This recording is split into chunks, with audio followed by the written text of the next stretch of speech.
What is up, YouTube? This is T Quentin One, and today I'm going to be talking to you about Kwaidan, a 1964 anthology horror film from Japan. Cards on the table, while I can get down to some Toho monster movies, I don't usually enjoy most Japanese horror films. I find the tropes and imagery of the genre, frankly, pretty hard to take seriously. This did nothing for me, neither did this. And as for this, I don't even know what this is. This sort of thing ain't my bag, baby.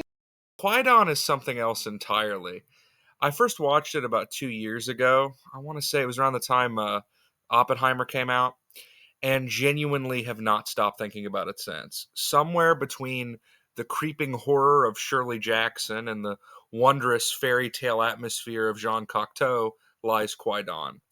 The atmosphere really is the thing that makes this movie so special. I am mesmerized every time I watch it. Whenever someone encounters the supernatural, the movie kicks into overdrive. It feels momentous, like first contact with an alien race.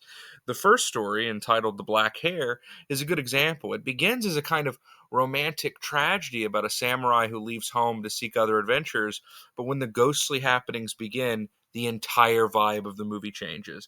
I've never seen a film use silence this effectively. I mean, the music is great, but all we hear as the samurai tries to leave the haunted place he's trapped in are his terrified, ragged breaths and his clumsy footfalls. It's nothing short of terrifying. I also love how subtle the ghost makeup is. Instead of these ash white monstrosities, they're just a little bit too pale, just somewhat off, enough to make them feel like something other than human.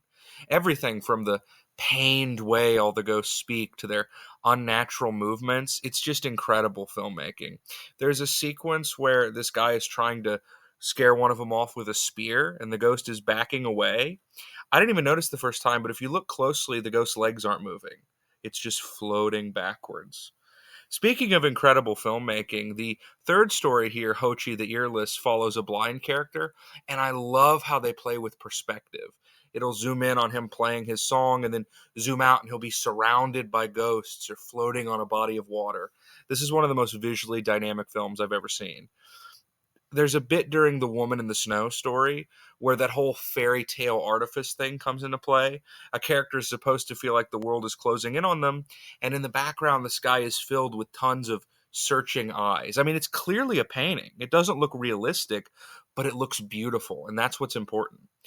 Each of the four stories here are adapted from Japanese folklore, and there is a weight to them. When a story is old enough and so entrenched in the culture, it's hard not to feel the importance of it. Some of them serve as parables, while others are simply ghost stories, but all of them are effective. That's the thing. The atmosphere and visuals are, of course, incredible, but there are real, great emotional stories at the center of the entire movie. Kwaidan is a great, effective horror film. It's scary, but it also, has a point about love, about paranoia, and mostly about that which is unknowable. I compared it to Shirley Jackson earlier, and there is a similar trick at play throughout the movie. If you ever read a Jackson novel, they begin as cozy, even comforting stories and slowly unroll the more horrific elements. And each of the stories in Kwaidan are the same. Ancient Japan is lovingly well realized here. It's colorful, it's beautiful. But as I said, little elements will creep in. The music will get slightly more shrill. The lighting will shift. It's frankly kind of hard to describe without just showing you the movie.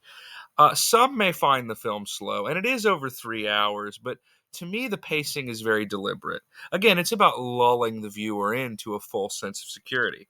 The moment you're convinced nothing scary is coming is when the demons arrive. And I will say the third story, as mentioned, Hochi the Earless, it goes on a bit too long. It's like an hour and a half. I think you could honestly release it as its own movie. But at the same time, when the end of this film came, I wasn't ready. Few horror movies can be described as outright magical, but Kwaidan earns that distinction. It's more than a movie, it's an experience. And I can't recommend it enough.